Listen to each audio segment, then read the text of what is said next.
Yeah, hello, welcome to this video. This is the final round of the Sinquefield Cup. Let's see what happened in this decisive round. Before that round, we had Aronian leading the event by 1 point. Ahead of a couple of other players, I think 4. Yeah, so there was the very theoretical possibility that Aronian would lose his game and one of the others would win. So there could be a tie. I was thinking a little bit how to cover that final round and what order of games I should choose, because there was one game that was clearly the most interesting of that round, and it wasn't related to the top standings that much. A little bit, but it didn't affect first place, let's say. So I'm doing it a little bit different, and I'm starting with the game that clarifies the whole thing. And it was Topalov with white against Aronian. Yeah, we got a Queen's Gambit declined with Bishop b4, the Rogozin variation. Nowadays very popular in top level chess. Also one of Aronian's main defenses. Yeah, Topalov went Bishop g5. And now Aronian, a bit surprisingly, captured on c4. This is a main continuation, of course, but it's not something that he has played that often. The main line now for white is e4 and then c5, bishop c4. When we get a line that is normally called the Vienna variation, it is frequently reached by this move. This bishop b4, bishop g5. It's the same position. But Topalov didn't do that, which is again surprising. He went queen a4 check, knight c6, and a3. Yeah, this is a pawn sacrifice, because after the capture, which is virtually forced, otherwise white would get the pawn back without any problems. Now black plays queen d5. Somewhat strange looking move, putting the queen in the middle of the board, but well, it covers that pawn and it has an eye on that bishop. So it's a little bit uncomfortable for white to face. Yeah, you really want to develop your king side, but how exactly are you going to do it? If you play, let's say like g3, then knight e4 is more than annoying. Yeah, looking at this, and if you go bishop d2, knight d2, I mean this is a joke, right? For white, it's a bit difficult. So white basically had to take there. And now knight d2 to get the idea of f4 introduced and maybe getting that pawn back. Now, however, b5. Yeah, and black keeps the pawn. Topalov went back. a6, e4, and they continued with relatively normal looking moves. g3, bishop b7, bishop g2, knight e7. Yeah, that makes lots of sense. That it looks to open up the diagonal and possibly go f5 at the right moment. Note that Topalov had played this relatively quickly the first couple of moves, so it was part of his preparation. Let's take stock here. White is a pawn down. He has sacrificed a pawn. What is his compensation? It's not that clear, actually. I mean, he's saying that he's getting a good center, d4 and e4, but black has both c5 and f5 as ways to attack the center. And if those center pawns have to move somehow, give up their ideal tandem on d4, e4, then yeah, that's not that great. I think this whole approach is rather fishy, let's say. I mean, black doesn't have any problem really. And rook d1, rook d8, a4, c5. Later in the interview, Aronian said that he felt it was a relatively easy game for him because black's play was so obvious, which is kind of true because, well, what else do you have? Yeah, you want to attack the center with c5, possibly f5. This is what he did.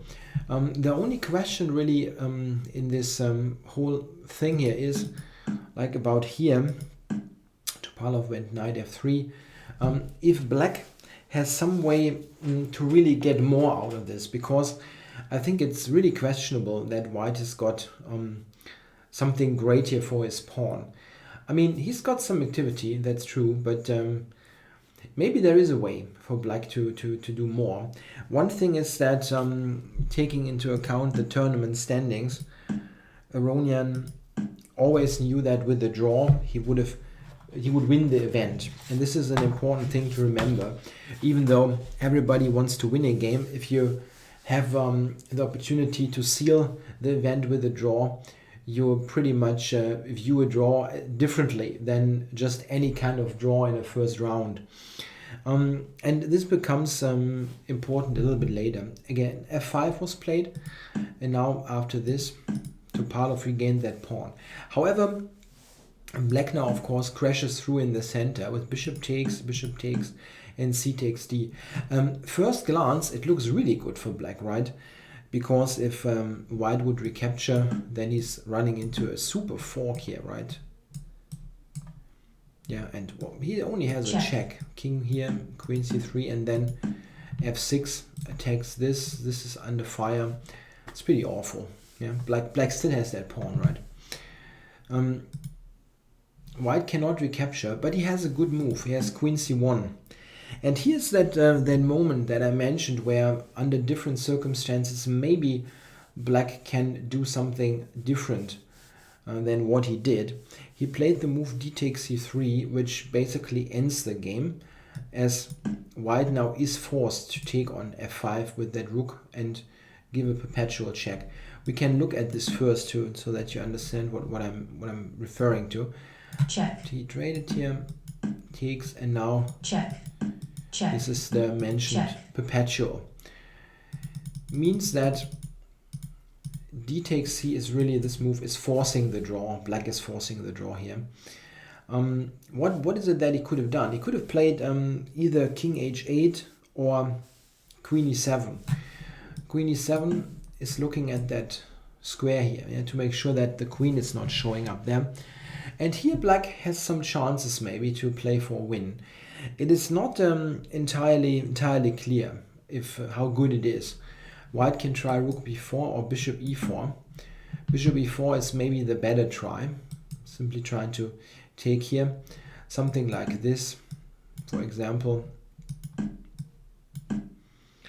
is something that Black can try to play for win. However, I mean, we see that his king position is rather shaky. You can also imagine Black somehow screwing this up if he is doing something stupid. Yeah? So it's understandable. Yeah, you have the tournament win with the draw, so you go for it. This is just good pragmatism by Aronian. And yeah, congrats to him. He has played a good event, 3 wins against the American players and 6 draws, no loss. Really good event after a long period of rather uninspiring tournaments. Okay, let's look at the other games. We have MVL versus Giri. Yeah, Giri played the Neo Archangel, is I think the name of it. Bit of a strange opening name. Yeah, pretty good line actually for Black. It's one of the more active defenses in the Rui, comparing to those where you play bishop e7. It demands a little bit more knowledge of concrete lines if Weiss plays in a sharp way, which Graf now did not do. He played a relatively solid line here with mostly developing. White can also play with a quick a4, which is much sharper. So all this looks very normal. And now rook b8 was played. An interesting little tactic that always has to be mentioned in this opening is that Black, if we look at this, Black very often cannot take because of this tactic. It's an important tactic to remember. It happens rather frequently in the Ruy Lopez. Yeah, that Black defends his pawn tactically like that. Yeah, wins a piece here, or an exchange, yeah, like rook takes e3. Rook b8 was played, however. E takes e4, by the way, it's not a bad move. It's just that Black has to play differently after that. Rook b8, yeah, a3, giving the bishop that square to stay on that diagonal. And now Giri took on d4. For me, c5 looks a little bit more logical, let's say, but of course his move is okay. Yeah? I would probably rather go c5, but this is probably due to my history of playing the Chigori. I always want to use the c-pawn and don't like it so much to take on d4. However, as I said, it's interesting. Yeah, bishop takes now. Again, c takes was also possible. Knight e4. And now here maybe even bishop h6 is a line, which is a bit strange. I mean, black has one issue here a little bit. He's got two pieces on b6 and a5 that are somewhat offside. And black's king side is a little bit deserted. So I'm not sure how comfortable he is to allow that bishop takes h6. It can be a little bit tricky. Well, bishop d4 was played anyway. And knight c6 now, takes, and now c4, attacking that b5 pawn. Yeah, Giri now went b4, which is, I'm not sure. I mean, maybe it is a bit risky, in fact, and it wasn't completely necessary. Black still could have played a development move, like probably bishop e6, yeah, bishop d7 looks bit passive and you want to put that bishop out.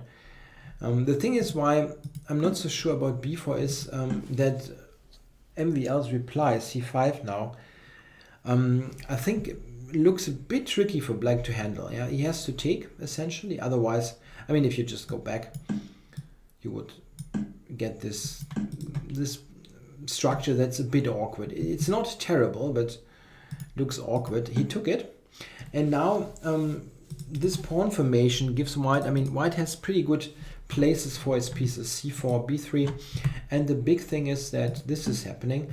White has got 4 against 3 on the king side and gains space with that e5 move. Now the knight has to go somewhere, and wherever you go, it doesn't look super comfortable.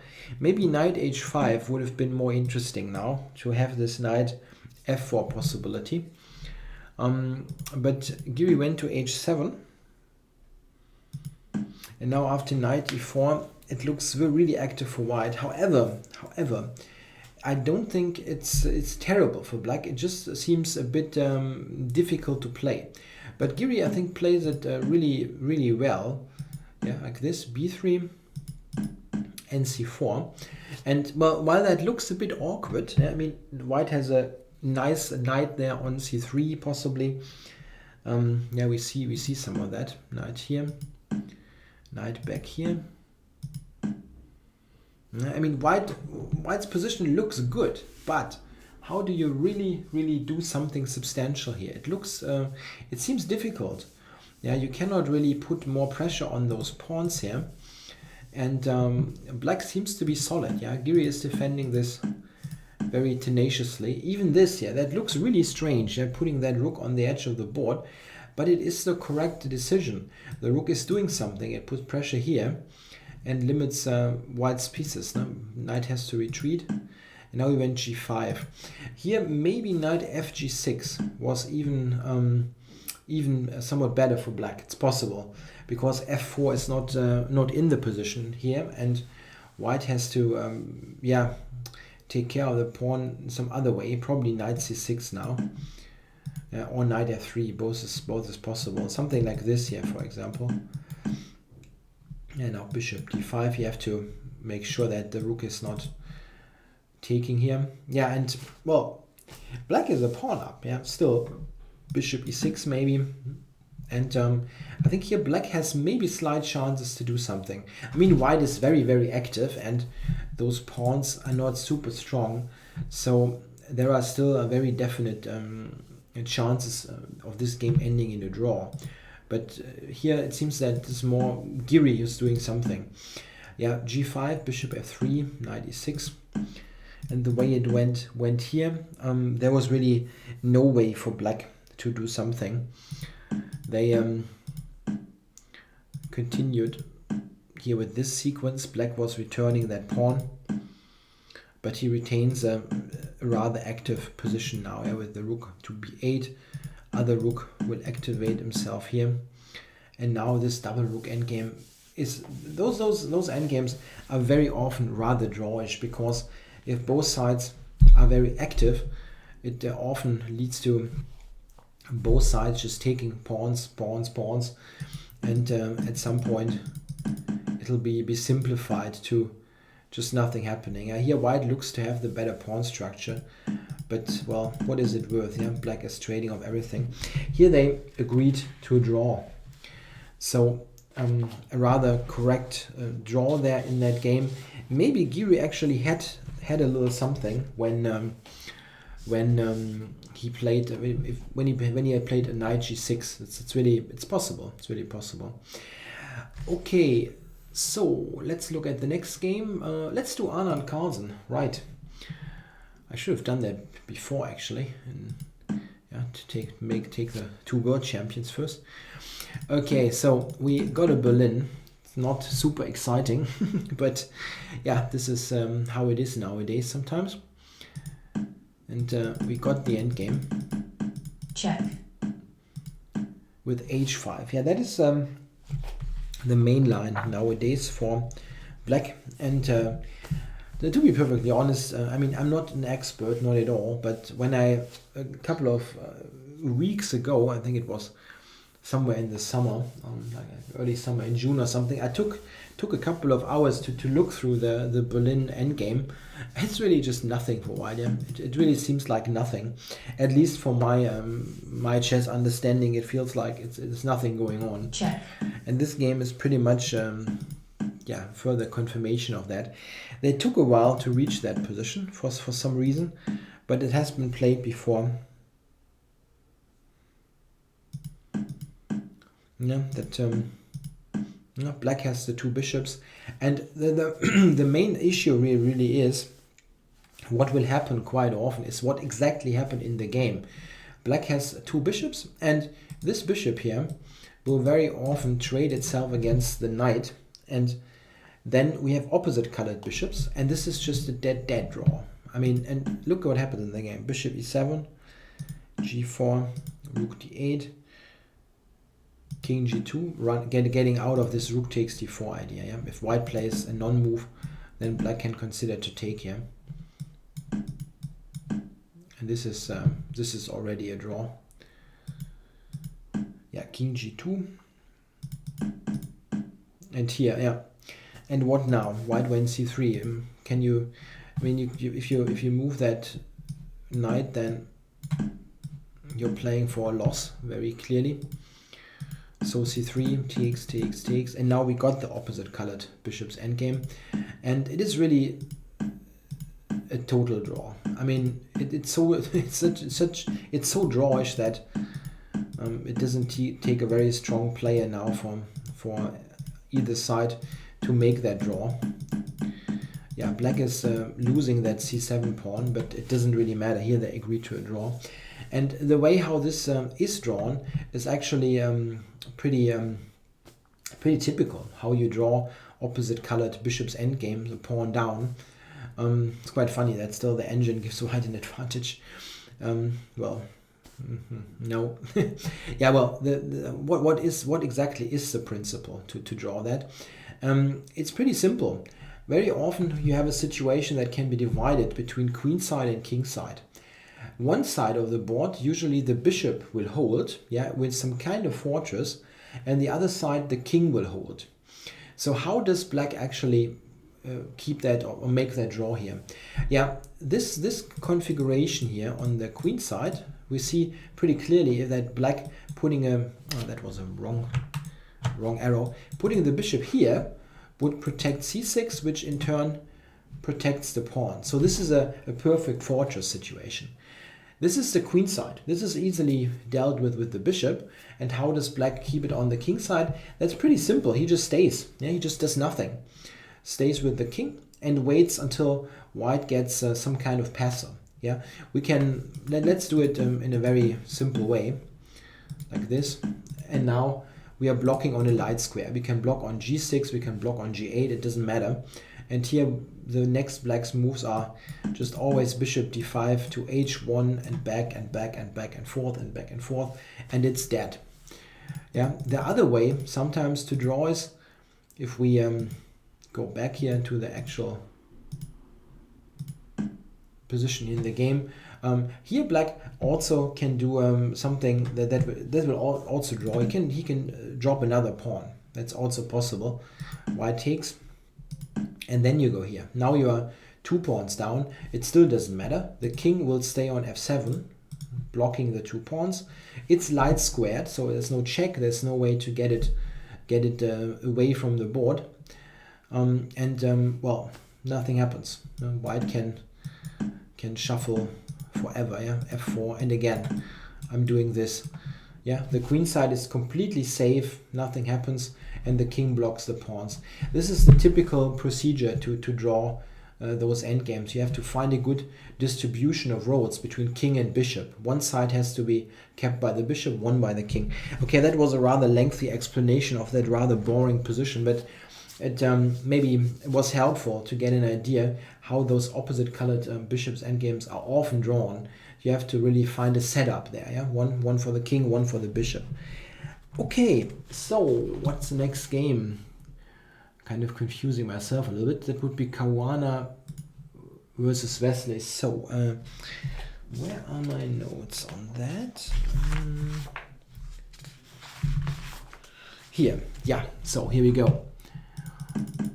We got a English opening here. English double fianchetto.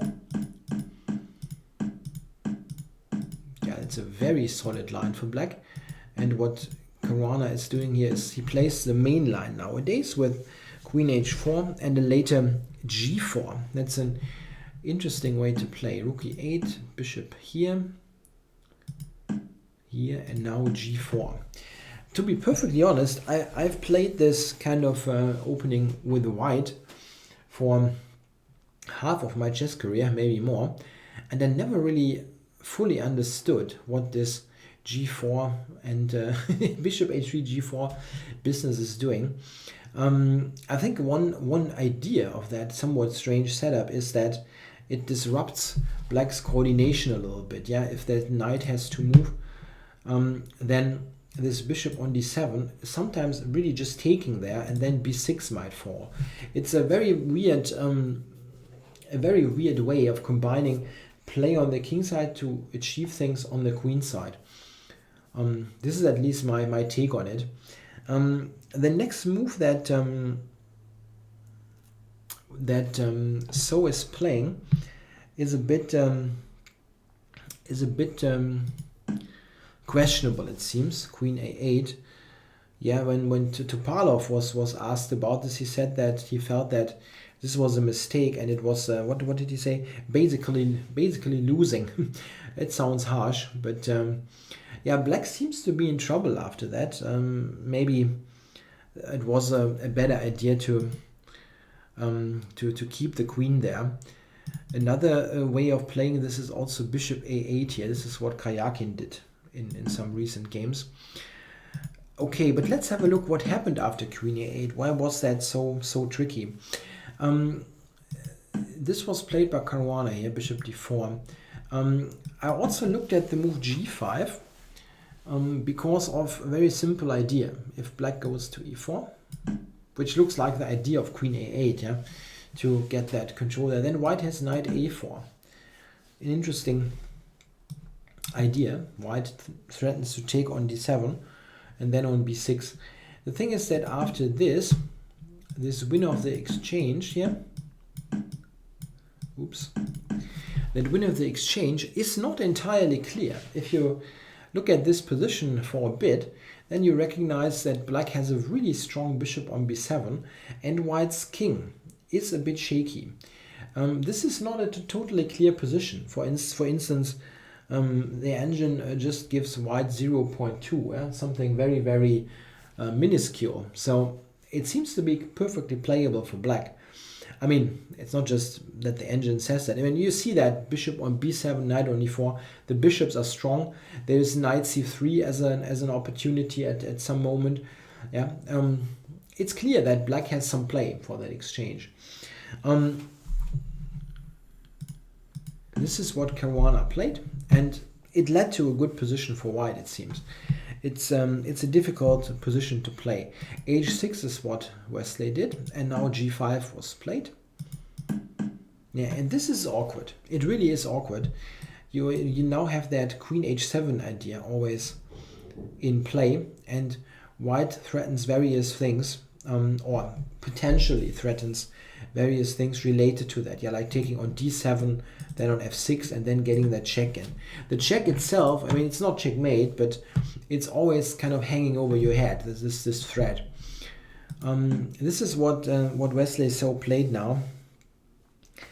Yeah, it's not great. Yeah, but what was it? What he should have done? Very difficult. White also has this knight d5 idea sometimes that can be awkward. This is probably why e6 was played. But after e6, it's definitely very problematic for black. That pawn is weak, and it's not clear how it should be defended. He tried queen b8. Now bishop f4. If white immediately takes, there's rook takes c4. That's a neat little tactic. That's very important. This is what was played, and this is a much stronger move. Yeah, and now the next move was bishop f8. And it seems that this is almost losing the game. e5 was necessary, even though it looks terrible. I mean, this is a move you really don't want to play. I understand perfectly why So didn't want to play that. It looks strategically terrible. Gives away d5, opens up that diagonal, and so on. But after here, now if Caruana plays the right move, it's just over. But he didn't. He didn't. He took on d6 with the rook, which looks very attractive, but it is not as good as it looks. Yeah, it's a kind of flashy, this move, but it's not as effective. What he could have done is he could have taken with the bishop, simply netting that pawn. The important thing is that that rook takes c4 is not working now, due to a nice little tactic. Yeah, and here I haven't done that for a while, but in this position, if you want, you can look for a tactic. I'll show it in a couple of seconds. Yeah, white now wins with this check. Nice move on h8. Check. Oops, and everything hangs. Very, very nice. White already is a pawn up, but there's tons of stuff hanging. He will win a second pawn on e6, like rook b8, and here, and that's over. Yeah, very nice. So bishop b6 would have won. It really is a winning position, and well, you have to see that right here. I mean, if black does not have rook takes c4, what is his move? Yeah, I mean, something like that. White is piling up, and he still has a big attack with the queen here. He's got e4, e5 coming, and bishop sacrifices are looming. Terrible. Yeah, rook d6 was played. Why was that? So why wasn't that good? The thing is that, well, this is good for white. Yeah, because he will always get this back, and he has maybe sometimes opportunities to even not recapture the exchange. The problem is this move, e5, and all of a sudden this hangs, and well, and the rook hangs as well, of course. So this is now rather messy. It really is. He took on d7, and black took here. Yeah, it's clear that this has to be played. Knight takes is mate. Yeah, checkmate. And rook takes, bishop takes is also winning for white. So this has to be played. But now look at this. Now here, bishop g7. Yeah, king g7 was a bit stronger. But if we look at this, this is now white being a pawn up, but it is a rather messy position. And the other continuation was just so clear, yeah, with bishop takes d6. Okay, this was played, and now rook back to d3. Here it seems that Caruana had a chance. Rook d6 was a stronger move, looking to take that pawn, that second pawn. And the idea is to block that diagonal. So if black moves here, then we can take that pawn, later. Yeah, or knight a4. That's also an interesting move in this position. It is still very complicated. Yeah, if white takes here, for example, queen e5, turns out to be rather tricky. This hangs, this is under pressure, and that rook is loose. Yeah, for example, like here, rook d3, knight h5, and all kinds of messy things are happening. Yeah, it's really, really weird. This was played, and now after rook e7, it seems that black is fairly okay. Yeah, white's king is also not feeling so comfortable. And, well, I mean, white is a pawn up, but you're miles away from entering a technical game. Now, this is often important to understand. Sometimes one side is material up, a pawn up mostly, but you're not getting to a situation where you can really slowly build up on your position, or can do little improvement moves so that you ultimately can convert a pawn in some kind of endgame. It is just a position that cannot easily be simplified. And this is the case here. Black's pieces are now all active. And I mean, you're not simply just pushing the queen side home. That doesn't happen. Yeah, you have to look at many other things going on the board. In the further course of the action,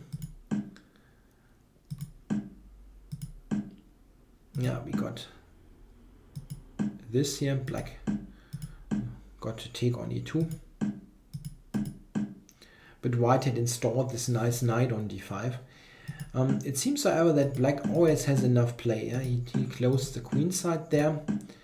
And the difficult thing is try to find a way forward. Yeah? That knight on d5, it looks nice, but it has nowhere to go. It's quite a funny situation. Yeah, it cannot go anywhere on the board, and that means as long as that knight is staying there, the rooks on the d file are also not very effective. We have a very strange situation where both sides cannot make much progress. They shuffled a lot, back and forth,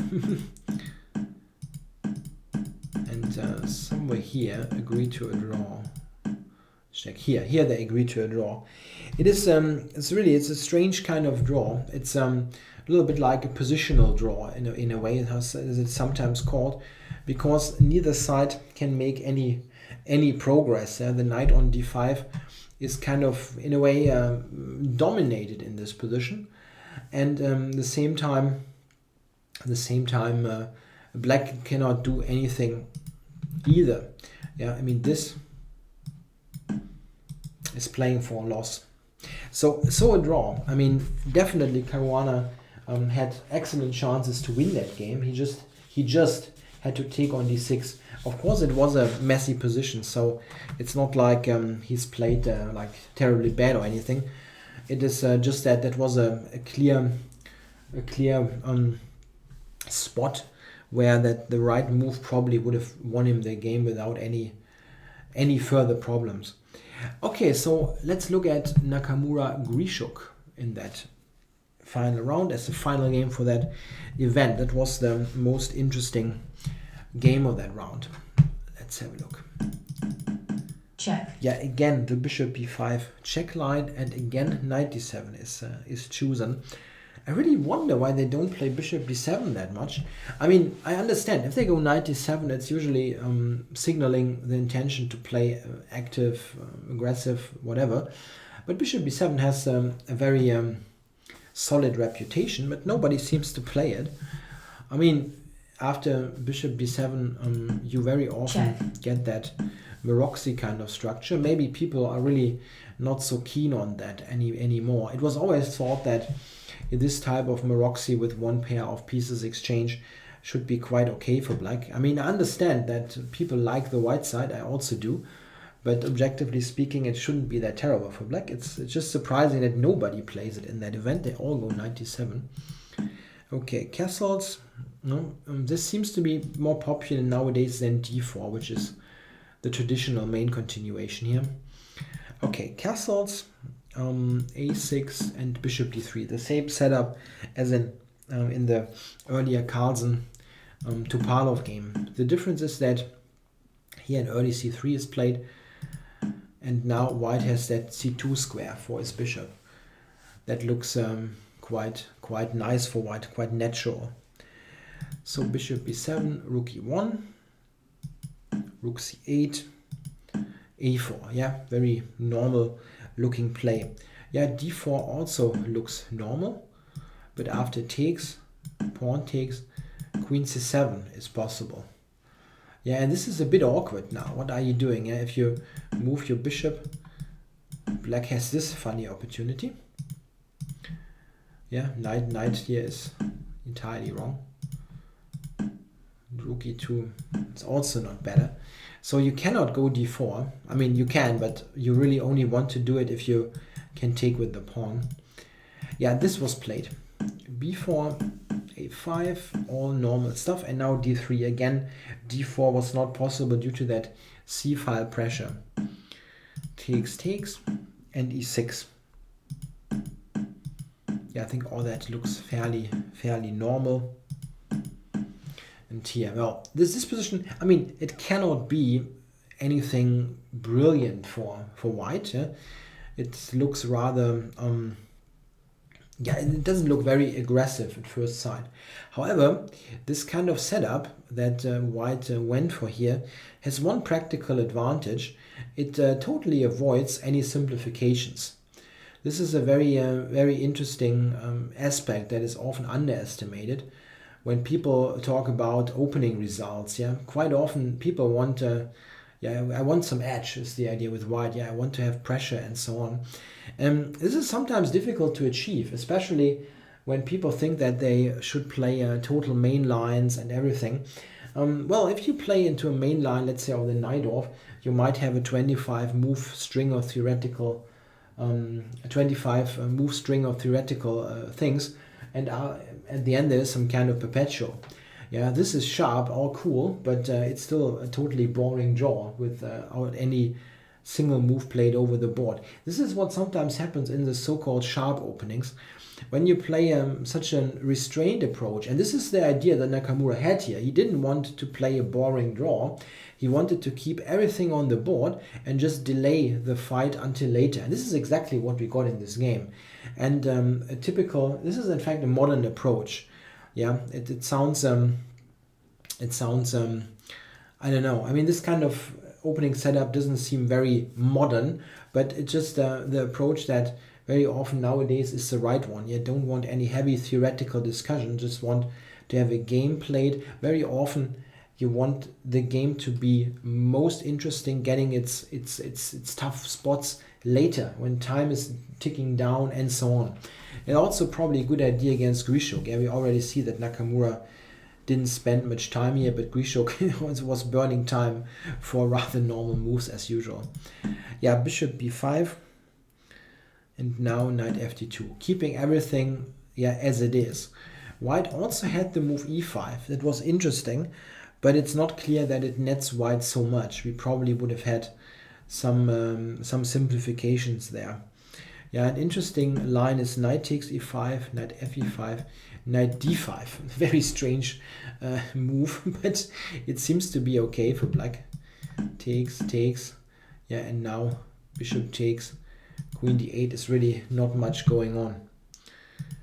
Yeah, but knight d2. White wanted to keep everything on the board. Rook d8, bishop back. Yeah, slow playing. Just delaying the fight. And note that Grischuk is burning time. Yeah, he's taking minutes and minutes and minutes over relatively uncritical looking moves, let's say. Avoiding the draw. Yeah, no draw. Nakamura wanted to win that game. Yeah. Again, 5 minutes spent.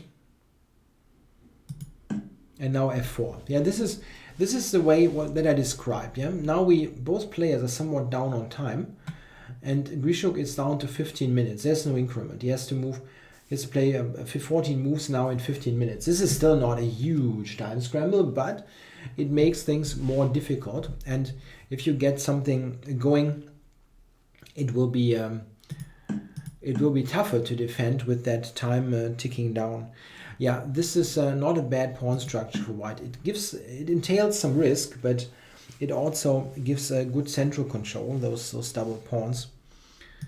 Knight back to d1. g6. I mean, black should be okay here, don't get me wrong, but it will be difficult in a practical game. This is what I'm getting at. Bishop back to h2, knight h5, queen e3, keeping f4 protected. Yeah, kick that back. Yeah, I think this phase of the game is pretty straightforward. e5, gaining that space and gaining access to squares. Huh? Knight g7. Yeah, that all looks very, very logical. Yeah, the knight might come here. So Nakamura prevented that with g4. The one critical moment comes here. f5, takes, knight f2. This position is probably equalish. Yeah, let's say. I mean, I want to say that no side has a clear edge in this position, but it's of course not boring. It's not like nothing is happening.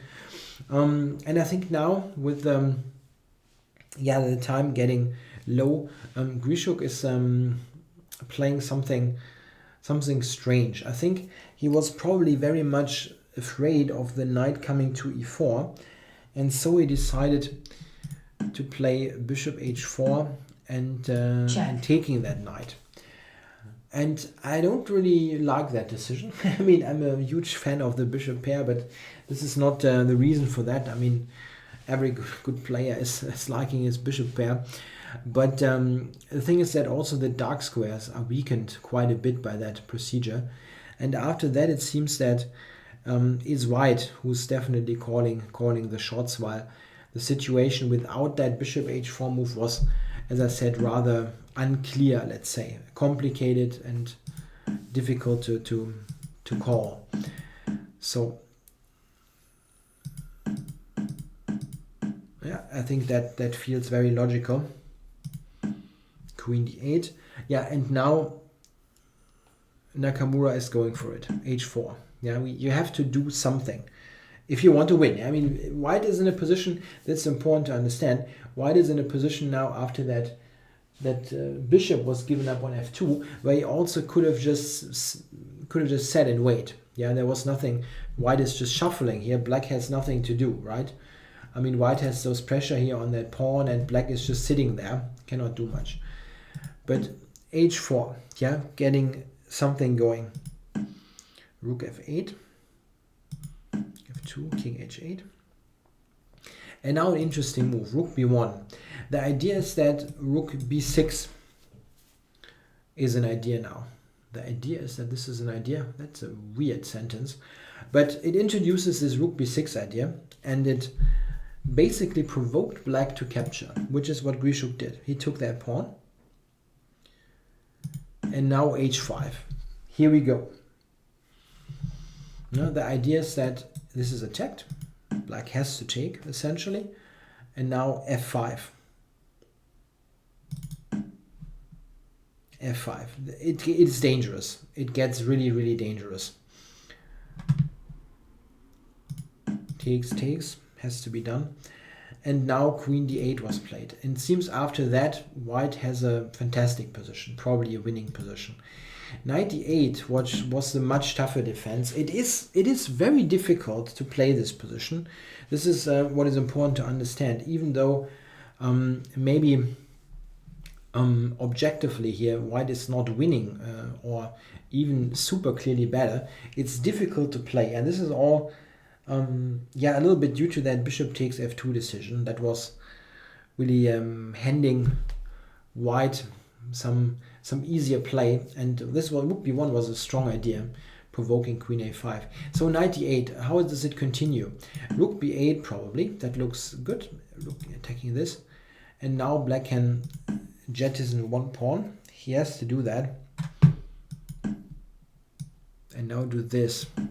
And here white has strong pressure for his pawn, but it's not totally apparent how he should win this.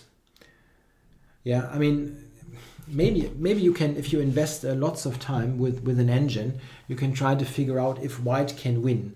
I mean, he definitely has, as I said, huge pressure, but is it a win? I mean, the computers don't think so, if you give it like a minute or so. but it looks tricky. It looks really tricky to play. I mean, there's the G file, and there are various ideas to strengthen the position. Yeah, Rook C8, something like this. Queen C7, Rook G2. Yeah. I mean, it's absolutely uncomfortable to play for black, but I'm not totally sure if it is a win for white somehow. After Queen D8, however, it is winning. White definitely wins now. F6, that's good. And 98, yeah, black cannot take.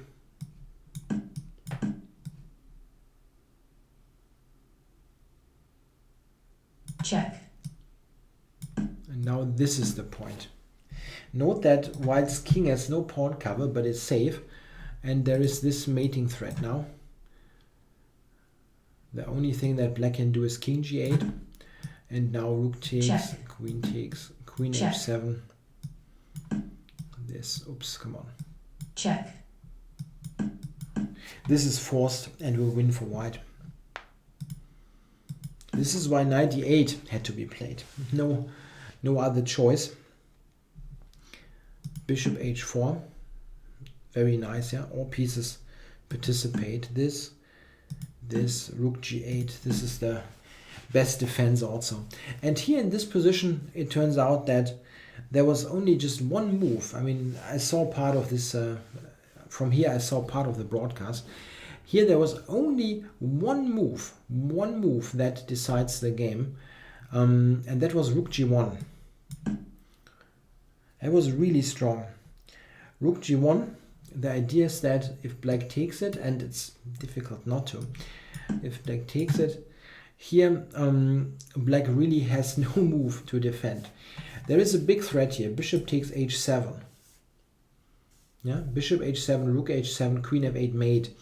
And if black moves that knight to get some control over F8, white wins with check. This cute move. Check, check. It's amazing. After this here, black really has no defense. There's absolutely nothing to save him. Yeah, let's say any move. White takes, and that's it. Computer even shows a forced mate in something, mate in 7 or so. Yeah, but Nakamura didn't play that. He played Rook E1. That also looks good. The idea is to play Rook E7. It's rather logical, that move. It's not like it's completely out of this world. We should never forget that if black takes here, check. Then this is just winning, as this is mate. Mate. And queen takes, of course we take the queen. Yeah, not much to do, but d5. This move is still possible. Rook d6 check. Queen d6 check is a sudden resource that probably Nakamura had missed or underestimated. Rook e6 now was interesting, but he took on h5. A human decision. Take that pawn. Check. Rook e5, d4. Now he took on d4. It seems that here bishop g3 was a strong move, but the lines that are connected with that are really just too weird. Knight f6, queen f7, knight g4 check. King g1, queen h6. What a weird position. It's mate. Then white can give that back.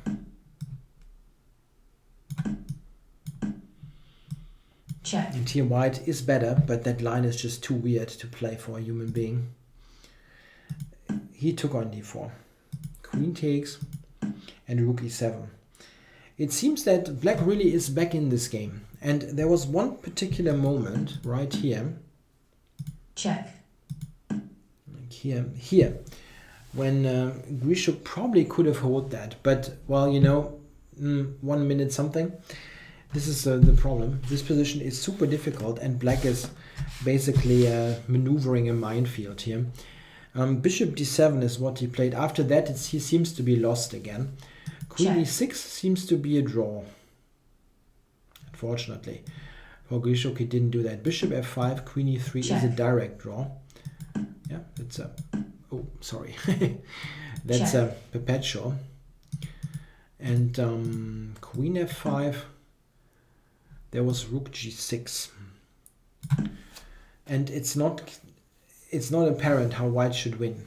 It's really strange, but it seems that black is maybe holding this. Check. Okay, this was played, bishop f5. And now the problem is, Check. this was played, but what else is there? If Check. black takes, queen takes, white's king is safe. And, well, white can try to just strengthen the position from here.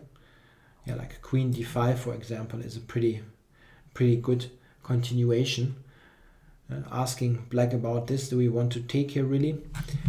Yeah, he tried Check. this. This is what Grischuk played. That looks funny, but after rook f3, it doesn't really help. Check. Check.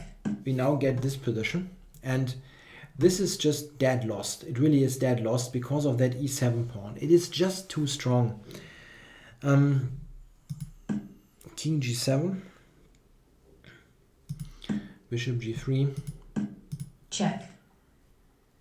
Black has to go back. Yeah, he can never go here because of this. We get something similar in the Check. here in the game. And now here this part of the game, I mean, black is completely paralyzed and white is winning, but Nakamura is playing that part of the game in a really strong fashion. Bishop f4 with little time. Yeah, I mean, that always has to be taken into account. Bishop f4, a5. Black plays h5. White is coming up with the king. Yeah, this, and now we are threatening bishop e5 and rook f7. We see this exact same thing later in the game. a5 and now bishop h6, a4 goes back, a3 grabs it, a2, bishop b4 controls this. Yeah, and now what now? Knight c7, bishop a1, knight e8, c5, c6, knight back, king up. Yeah, and here Grischuk resigned. Very nice finish by Nakamura. Black is in a complete Zugzwang. If he takes on c7, then rook Check. f7 is just winning the house. The combination of the bishop, rook, and king do the job. Yeah, very nice finish of that game. It was a true fight. Yeah, I mean, both sides really did put up a great fighting job. And Nakamura won that game, I think, deservedly so, because he really tried to do everything to win. It was a something that had to do much with the will to win, and it paid off in that game. Yeah, this is the end of the coverage for the Sinquefield Cup. It was an interesting event with a convincing winner, with Aronian, who really ended a long time stretch of unsuccessful events with that win. I hope you enjoyed the coverage. I'm not quite sure what I will cover next, what top level event. There is the World Cup, but the World Cup is always tricky to cover because they have so many games. Maybe I'll pick the odd game if there's something really standing out, but I have not really made up my mind yet about that. Okay, thanks for watching, guys. Bye.